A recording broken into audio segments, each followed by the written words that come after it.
Yeah. All right, man. Let's get straight to it. Chapter 997. Apologies for the delay. Yeah, sorry, I got this game on in the back. So 997. Let's get straight to it. So thankfully, it picks up right where it left off. Right, like we see what's happening with Sanji, and or what the woman's doing. So it's a trap. I don't remember if I saw that coming, but when I saw it, I wasn't surprised, right? My whole thing is, how did they get the scouting report on Sanji? Like, who did they talk to? Like, as far as, like, how would they know that this is Sanji's weakness? I have no idea, like, how they would know how to pull Sanji in, like, how they would know how to pull Sanji in like that. I have no idea. So, as far as that, I don't really have a feeling towards it, because he was trying to help a woman in distress, really. It's not like he was not willing to fight off somebody. So, and maybe that's part of his character development, is that eventually you will have to hit a woman or kick her or do whatever, right? So we'll see. In 0.2 seconds, Zoro wipes out Appu. And it's very quick. We don't see him name a move or anything, which I like, right? Like, we don't have to see Zoro like name all his moves and everything, especially if he's trying to get done quickly. It's hasty and everything, and that's one of the intricacies I feel like Oda puts in his writing that a lot of people appreciate that they may not know of, is that he knows how to time stuff, right? So he knows, okay, in this moment, like, Zoro's gonna have to get it quick with the poison. There's no time to just, say how many swords you're doing in your style and then name it and then do the move. Like, no, he's just doing it, which is very, I appreciate that, Oda. The only thing about this chapter is it's like another how would they know thing. Is that, how would Zoro know that Kiku's arm that's Kiku's arm? Like, he probably would know from the robe, maybe, and everything, right? I'm not saying like he wouldn't know. I'm just asking, like, really, how would he know? Was it like, would he know, like, then I guess the nails would be painted or something? And then you have somebody like Robin, who has never really been around Kiku. How would they know that's his arm? Like, how would they know that? So I don't know, but that was just one question I was having during that whole thing. I do like Zoro kind of, showing emotion towards that, because usually he only shows somewhat emotion, like, towards his other crew members, especially Luffy, obviously, because that's, like, he's the most loyal to, and because that's his captain, and we saw even from the very beginning, right, like how loyal he is to Luffy. Like, as soon as they go to, I forgot the town's name, but where they meet Nami at, as soon as we see him go there, he's like rescuing Luffy, like, right away, like, what are you doing, right? When Luffy tries to get the bird to eat, and the bird carries him. So stuff like that. So now we have Chopper, right, who claims he can cure it, which we kind of saw him already do in the Udon prison. It's nice to see Chopper in a different role somewhat, but I feel like a lot of people don't like Chopper anymore. I remember there was this thing with the King of Lightning, like last chapter, he didn't really care for Chopper much, and like a lot of people didn't know that he didn't care for Chopper much. I'm kind of in the same boat, especially after Punk Hazard, because basically what happens with Chopper, especially after Punk Hazard, is that he's nothing but just a screamer, whether he's like screaming like he can cure something, or like screaming, oh, I'll come help, or he's screaming at, some doctor, like, this isn't or, somebody who's handling any type of science in an evil way. He's like just yelling at them the whole time, and like, this is not the way, and blah, blah, blah. And that can get pretty one-note and very annoying quickly, which happened to me in Punk Hazard. It was kind of like, okay, like the first time it happened in Thriller Bark, I didn't really mind it, because it was like, okay, this is like how Chopper feels and everything. But it's like, at some point, like, you have to realize, okay, like, this is the world you're in, like, and you don't need to scream and yell every single time. And you're a doctor. Usually doctors are supposed to be calm and collective and everything, and you have this doctor who's literally always yelling and always angry, or always panicking, right? Like, the whole panicking during when they're scared, when somebody pops up, or like some scary, I don't really mind that.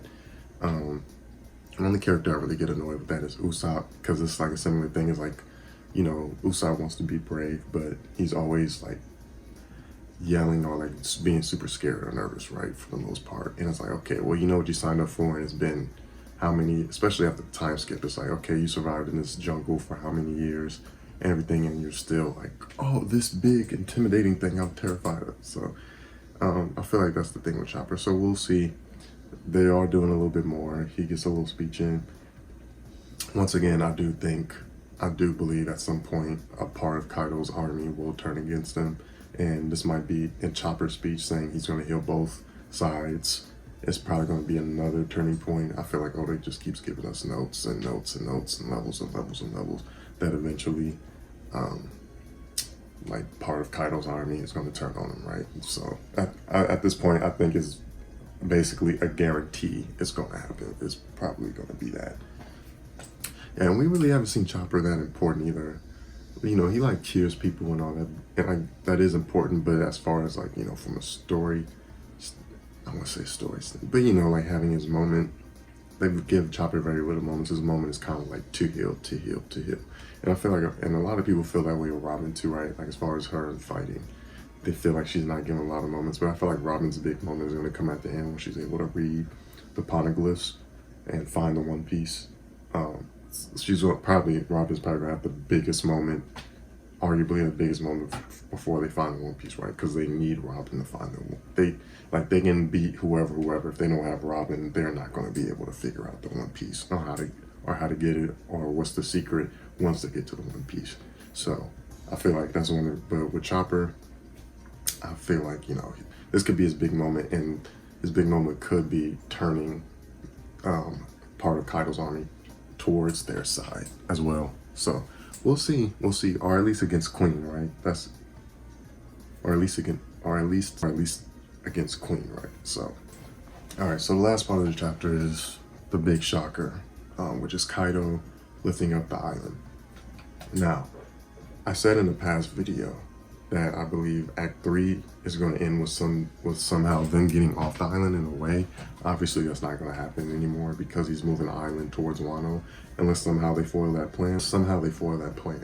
I don't see how that's going to happen. So this may actually be the beginning of Act 4. This may be like how Act 4 starts.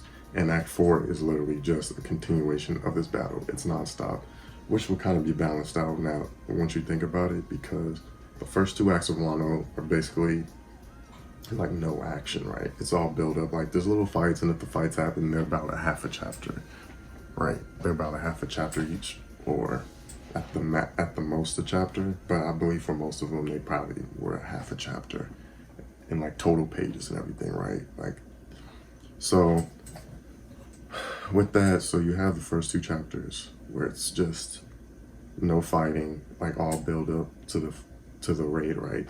So, and then it will make sense that the 2 acts after that is basically fighting. So I may make another video on that, but it actually makes a lot of sense. And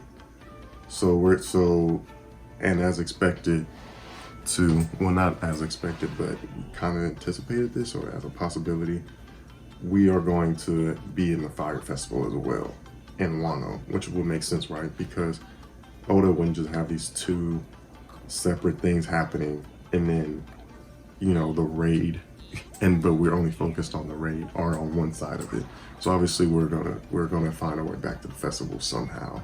But he's gonna be merging the 2, which is gonna be fun to watch, and we often see when it comes to the Straw Hats liberating a land or an island, the island's usually watching, right? In some capacity, the island is paying attention to them. They're watching, so it makes sense. It's fluid and it's, you know, it's consistent with Oda has done so far. Whenever the Straw Hats are liberating an island, the island's watching them. They're seeing them. They're witnessing them doing it, and then, you know, something happens afterwards, and the government comes clean it up or tries to clean it up, or blah blah blah. So, you know, we saw it with Arlong Park. I think that was the first one we saw it with, or Syrup Island at least. But yeah, we saw it with Arlong Park. We saw it with Drum Island, with Drum Kingdom. We saw it with, to some capacity, we saw it with those. Basically any island the Straw Hats have been on. Obviously we saw it with Dressrosa, right? And Fishman Island. So we saw it with all these. So it makes sense in Wano that these people witnessed them doing it.